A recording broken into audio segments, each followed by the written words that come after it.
안녕하세요. 꿈이 말씀입니다.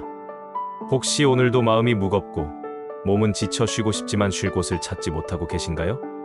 끝없는 고민과 쌓여가는 피로 속에서 내일을 향해 걸어가야 하는 그 발걸음이 버겁게 느껴지시나요? 그렇다면 지금 잠시 모든 짐을 내려놓으시길 바랍니다. 편안히 앉거나 누우시고 눈을 감고 깊이 호흡해보세요.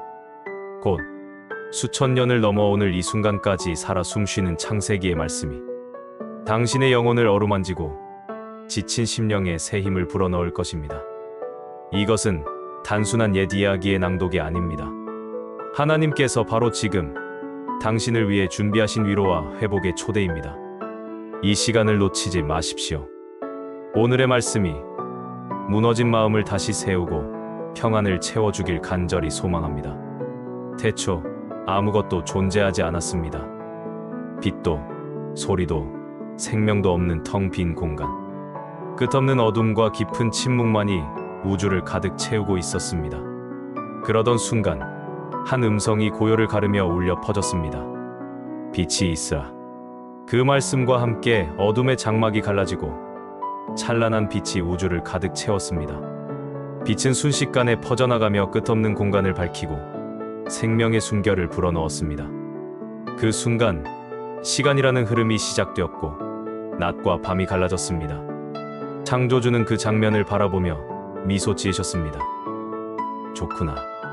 둘째 날 창조주는 물 위에 거대한 돔을 펼치셨습니다. 돔은 하늘이 되었고 맑고 투명한 공간이 열렸습니다. 구름이 흘러가며 햇살을 반짝이게 했고 새들이 날아다닐 준비를 하는 듯 푸른 공간이 마련되었습니다. 셋째 날, 물은 한 곳으로 모여 바다가 되었고 땅이 드러났습니다. 바다는 끝없이 넘실거렸고 땅 위에는 초록빛 싹이 돋아나기 시작했습니다. 작은 풀에서 거대한 나무까지 다양한 식물들이 순식간에 대지를 덮어갔습니다. 꽃은 저마다의 향기를 뿜어냈고 열매는 햇빛을 머금고 연그렀습니다. 넷째 날에는 낮과 밤을 다스릴 큰 빛과 작은 빛이 하늘에 걸렸습니다.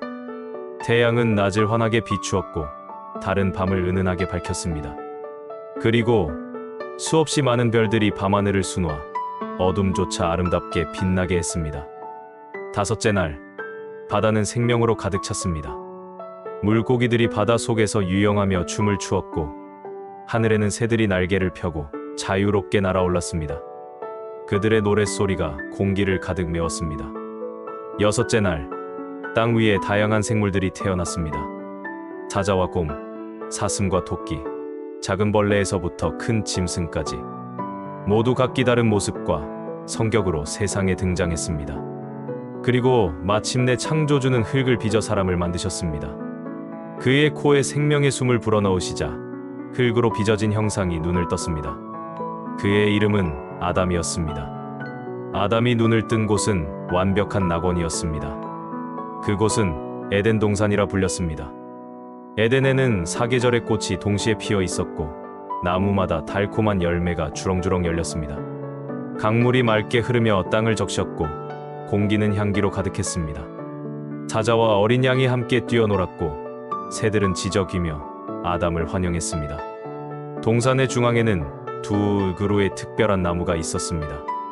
하나는 생명나무, 다른 하나는 선악을 알게 하는 나무였습니다.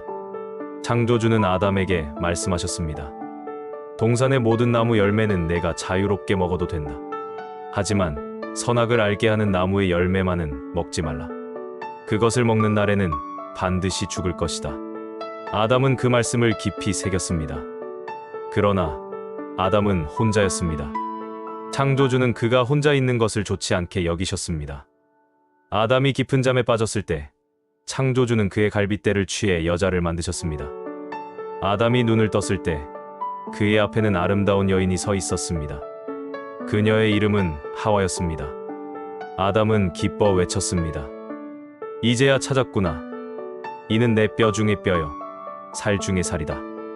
그들은 서로를 바라보며 미소 지었습니다. 부끄러움도 두려움도 없는 완벽한 평화가 그들 사이에 있었습니다. 어느 날 하와가 혼자 동산을 거닐고 있었습니다. 그때 한 뱀이 그녀에게 다가왔습니다. 뱀은 부드럽지만 교묘한 목소리로 물었습니다. 하나님이 정말로 동산의 모든 나무 열매를 먹지 말라고 하셨나요? 하와는 고개를 저으며 대답했습니다. 아니에요.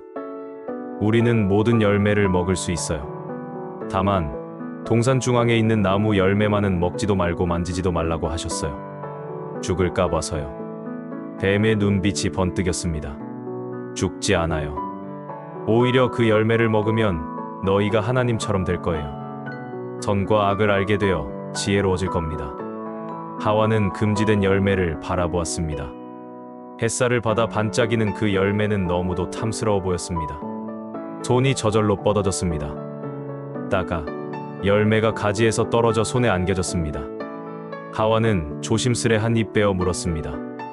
달콤한 맛이 입안 가득 퍼졌습니다. 그때 아담이 나타났습니다. 하와는 열매를 건네며 말했습니다. 한번 먹어봐요. 정말 맛있어요. 아담은 잠시 망설였습니다. 그러나 결국 그는 열매를 받아들고 하와와 함께 먹었습니다. 그 순간 모든 것이 변했습니다. 그들의 눈이 밝아졌고 스스로 벌거벗었음을 깨달았습니다. 부끄러움과 두려움이 밀려와 무화과 잎을 엮어 몸을 가렸습니다. 저녁이 되어 창조주께서 동산에 거니실 때 아담과 하와는 나무 뒤에 숨어버렸습니다. 아담아, 내가 어디 있느냐? 여기 있습니다. 하나님의 소리를 듣고 두려워서 숨었습니다. 창조주는 물으셨습니다. 내가 먹지 말라 한 그 나무 열매를 내가 먹었느냐? 아담은 대답했습니다. 하나님이 제 곁에 두신 이 여자가 그 열매를 주어 제가 먹었습니다. 하와는 말했습니다. 뱀이 저를 속여서 제가 먹었습니다. 그 순간 심판이 시작되었습니다. 뱀은 평생 배로 기어다니게 되었고 하와에게는 해산의 고통이 주어졌습니다. 아담에게는 땀 흘려야만 먹고 살 수 있는 고단함이 주어졌습니다. 그리고 마침내 죽음이 세상에 들어왔습니다. 창조주는 그들을 위해 가죽옷을 지어 입히신 후 에덴에서 내보내셨습니다. 천사들이 번쩍이는 불칼을 들고 생명나무의 길을 지켰습니다. 완벽한 낙원은 닫혔습니다. 에덴 동산을 떠난 아담과 하와는 고단한 삶을 시작했습니다. 긁을 갈아야만 곡식이 나고 땀을 흘려야만 양식이 생겼습니다. 하지만 그들의 삶에도 여전히 하나님의 은혜가 머물러 있었습니다. 하와는 첫 아들을 낳았습니다. 이름은 가인이었습니다. 그녀는 감격하며 말했습니다. 내가 여호와로 말미암아 아들을 얻었다. 곧 이어 둘째 아들 아벨이 태어났습니다. 가인은 농사꾼이 되었고 아벨은 양치는 목자가 되었습니다. 두 아들은 각자 땀과 수고로 삶을 이어갔습니다. 어느 날 두 형제가 제물을 준비해 창조주께 드리기로 했습니다. 가인은 땅에서 얻은 곡식을 제물로 드렸고 아벨은 어린 양의 첫 새끼와 그 기름을 드렸습니다. 연기가 하늘로 오를 때 아벨의 제물은 향기롭게 받아들여졌습니다. 그러나 가인의 제물은 그렇지 못했습니다. 가인의 눈빛이 어두워지고 얼굴이 굳어졌습니다. 그의 마음에 분노와 질투가 끓어올랐습니다. 그때 창조주께서 말씀하셨습니다. 가인아, 내가 왜 분하여 얼굴빛이 변하느냐? 내가 선을 행하면 어찌 낯을 들지 못하겠느냐? 선을 행하지 아니하면 죄가 문에 엎드려 있느니라. 죄가 너를 원하나 너는 죄를 다스려야 한다. 하지만 가인의 귀에는 그 말씀이 닿지 않았습니다. 그의 마음은 이미 질투로 가득 차 있었습니다. 며칠 뒤 가인은 아벨에게 말했습니다. 우리 함께 들로 나가자. 아벨은 순진하게 형을 따라갔습니다. 넓은 들판, 바람이 불어오는 그곳에서 두 형제는 마주섰습니다. 가인의 손에 돌이 들렸습니다. 순간 그의 눈에 증오가 번쩍였습니다. 쿵! 아벨은 쓰러졌습니다. 숨결이 끊어진 그의 몸은 땅 위에 고요히 놓였습니다. 세상 최초의 살인이었습니다. 그때 창조주의 음성이 들려왔습니다. 가인아, 내 아우 아벨이 어디 있느냐? 가인은 차갑게 대답했습니다. 모릅니다. 제가 제 아우를 지키는 자입니까? 그러나 땅은 침묵하지 않았습니다. 내 아우의 핏소리가 땅에서부터 내게 호소하고 있다. 창조주는 가인을 심판하셨습니다. 그는 더 이상 땅의 소산을 얻지 못할 것이며 떠돌며 유리하는 자가 되리라. 가인은 두려움에 떨며 외쳤습니다. 벌이 너무 무겁습니다. 사람들이 저를 죽일 것입니다. 그러나 창조주는 여전히 자비로우셨습니다. 가인에게 표를 주어 그가 죽임당하지 않도록 지켜주셨습니다. 그리하여 가인은 가족을 떠나 에덴 동쪽 노 땅에서 살게 되었습니다. 세월이 흐르고 사람들이 많아졌습니다. 그러나 세상은 점점 악해졌습니다. 폭력과 탐욕, 교만과 부정이 세상에 가득했습니다. 창조주는 인간의 악을 보시며 깊이 탄식하셨습니다. 내가 사람 지은 것을 후회한다. 내가 그들을 땅 위에서 쓸어버리겠다. 그러나 그때 한 사람만은 달랐습니다. 그의 이름은 노아였습니다. 노아는 의로운 사람으로 창조주와 동행하며 살았습니다. 창조주는 노아에게 말씀하셨습니다. 노아야, 홍수가 임할 것이다. 내가 땅 위의 모든 생물을 멸하겠다. 그러나 너와는 언약을 세우리니 방주를 만들어라. 방주는 고페르나무로 지어야 했습니다. 길이는 300규빗, 너비는 50규빗, 높이는 30규빗. 거대한 배였습니다. 노아는 말씀에 순종했습니다. 사람들은 그를 비웃었습니다. 미친 노인, 산 위에 배를 짓다니. 그러나 노아는 흔들리지 않았습니다. 120년 동안 묵묵히 방주를 지었습니다. 마침내 방주가 완성되었습니다. 그때 놀라운 일이 일어났습니다. 사자와 곰, 코끼리와 토끼, 독수리와 참새, 모든 종류의 동물들이 스스로 방주로 몰려들었습니다. 노아와 그의 아내, 세 아들과 며느리까지 8사람이 방주에 올랐습니다. 마지막 순간 창조주께서 친히 문을 닫으셨습니다. 7일 뒤 하늘의 창이 열렸습니다. 40일 동안 비가 쏟아졌습니다. 땅 깊은 곳에 샘들이 터져 나왔습니다. 물이 산 꼭대기까지 덮쳤습니다. 세상은 거대한 바다가 되었습니다. 오직 방주 안에 있는 자들만 살아남았습니다. 150일 후 물이 서서히 줄어들기 시작했습니다. 방주는 아라랏산 위에 머물렀습니다. 노아는 까마귀를 내보냈지만 돌아오지 않았습니다.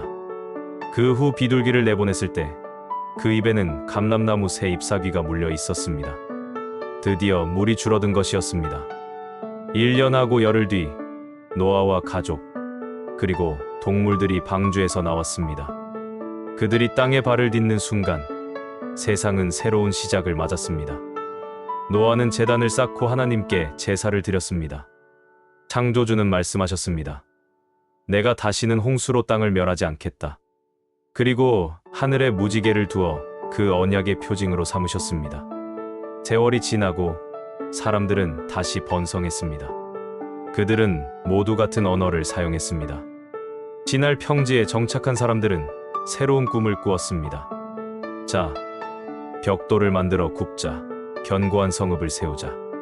하늘까지 닿는 탑을 쌓아 우리의 이름을 내자. 우리가 흩어지지 않게 하자. 그들의 목소리는 점점 커졌습니다. 벽돌은 산처럼 쌓였고 탑은 점점 높아졌습니다. 인간의 교만이 하늘을 향해 솟아오르고 있었습니다. 그때 창조주께서 내려오셨습니다.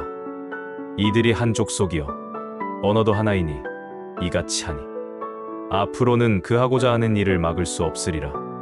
우리가 내려가서 그들의 언어를 혼잡하게 하자. 그 순간 기적이 일어났습니다. 사람들이 서로의 말을 알아듣지 못하게 된 것입니다. 저 사람이 무슨 말을 하는 거지? 아니, 내가 무슨 소리를 하는 거냐? 언어가 갈라지고 사람들은 서로를 이해하지 못했습니다. 건설 현장은 혼란에 빠졌고 탑은 더 이상 지어지지 못했습니다. 사람들은 언어별로 무리를 지어 세계 각지로 흩어졌습니다. 그 탑의 이름은 바벨탑이라 불렸습니다. 이는 혼잡이라는 뜻이었습니다. 우르라는 도시, 번영과 화려함으로 가득한 곳에 한 사람이 살고 있었습니다. 그의 이름은 아브람, 훗날 아브라함이라 불리게 될 인물이었습니다. 그는 75세가 되던 해 인생을 송두리째 바꿀 음성을 들었습니다. 아브람아, 너의 고향과 친척과 아버지의 집을 떠나 내가 내게 보여줄 땅으로 가라. 내가 너로 큰 민족을 이루고 내게 복을 주어 내 이름을 창대하게 하리니 너로 말미암아 땅의 모든 족속이 복을 얻을 것이다. 아브라함은 망설이지 않았습니다. 고향의 편안함을 뒤로하고 친척과 친구들의 시선을 뒤로하고 그는 아내 사라와 조카 롯 그리고 모든 재산을 이끌고 미지의 땅으로 떠났습니다.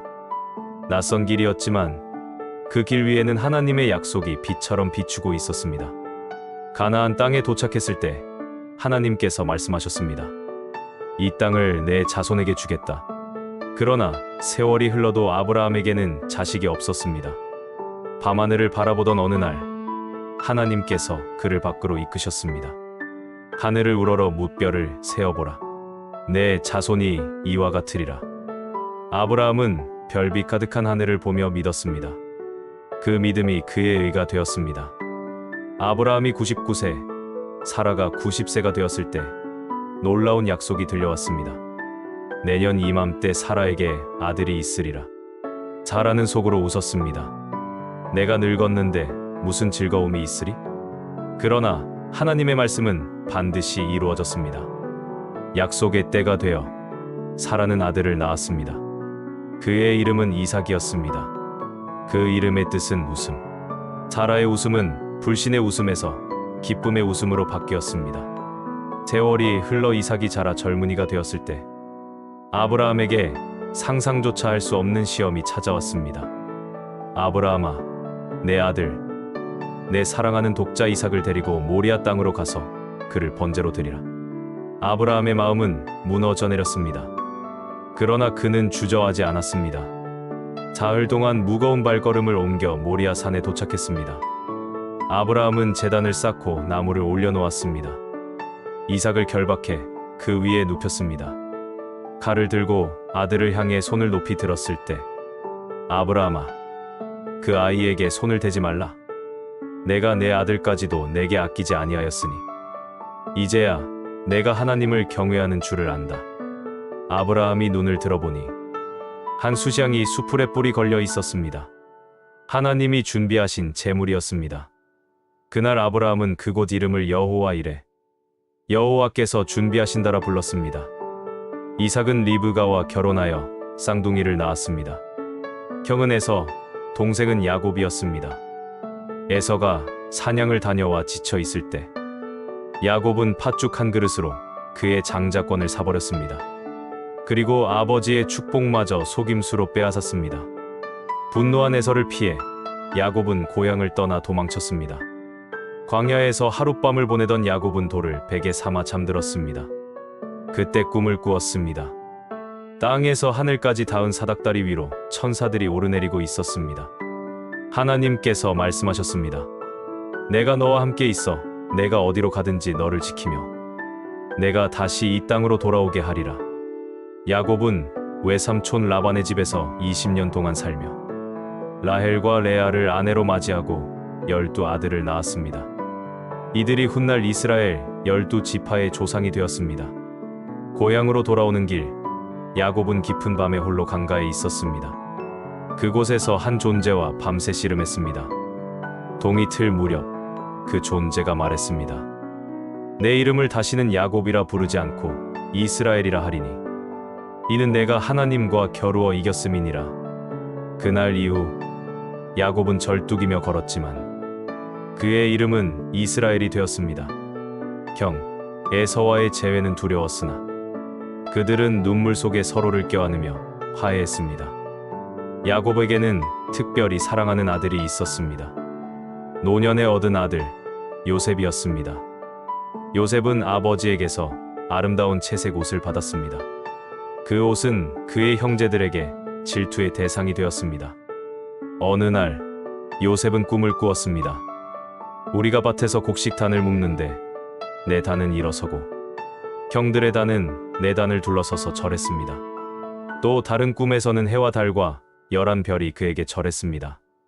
형들의 시기는 분노로 바뀌었습니다. 그들은 요셉을 이집트 상인들에게 팔아버렸습니다. 그리고 아버지 야곱에게는 짐승이 요셉을 잡아먹었다고 거짓말했습니다. 이집트에서 요셉은 보디발의 집에서 일했지만 억울한 누명을 쓰고 감옥에 갇혔습니다. 그러나 하나님은 그와 함께 계셨습니다. 요셉은 감옥에서 관원들의 꿈을 해석해 주었고 그의 지혜와 통찰은 사람들 사이에 알려졌습니다. 2년 뒤 이집트의 왕 바로가 꿈을 꾸었습니다. 7마리의 살진 소를 7마리의 파리한 소가 잡아먹는 꿈이었습니다. 7개의 무성한 이삭을 7개의 마른 이삭이 삼켜버리는 꿈이었습니다. 아무도 그 꿈을 해석하지 못했을 때 요셉이 불려왔습니다. 요셉은 말했습니다. 7해 풍년 후에 7해 흉년이 올 것입니다. 풍년의 때의 곡식을 저장하여 흉년에 대비해야 합니다. 바로는 감동했습니다. 그는 요셉을 이집트의 총리로 삼았습니다. 요셉의 나이는 30세였습니다. 흉년이 시작되자 가나안 땅에도 기근이 닥쳤습니다. 야곱은 아들들을 이집트로 곡식을 사러 보냈습니다. 요셉은 형들을 알아보았지만 형들은 그를 알아보지 못했습니다. 그는 여러 시험을 통해 형들의 마음을 살폈습니다. 마침내 요셉은 눈물을 터뜨리며 정체를 밝히고 말했습니다. 나는 요셉이다. 내 아버지께서 아직 살아계시느냐? 당신들이 나를 팔았다고 근심하지 마십시오. 하나님이 생명을 구원하시려고 나를 먼저 보내신 것입니다. 형들은 눈물을 흘리며 요셉과 끌어안았습니다. 야곱의 온 가족 70명이 이집트로 내려와 고센 땅에 정착했습니다. 야곱은 147세에 죽기 전 12아들에게 각각 축복했습니다. 특히 유다에게는 특별한 예언을 주었습니다. 유다야, 규가 유다를 떠나지 아니하며 통치자의 지팡이가 그의 발 사이에서 떠나지 아니하기를, 진로가 오시기까지 이르리니 그에게 모든 백성이 복종하리라. 요셉도 110세의 임종을 맞으며 형제들에게 말했습니다. 하나님이 반드시 당신들을 돌보실 것입니다. 그때 당신들은 내 해골을 메고 이 땅에서 올라가야 합니다. 이것이 창세기의 이야기입니다. 창조와 타락, 심판과 구원, 약속과 성취. 한 가정에서 시작된 이야기는 한 민족으로 자라났습니다.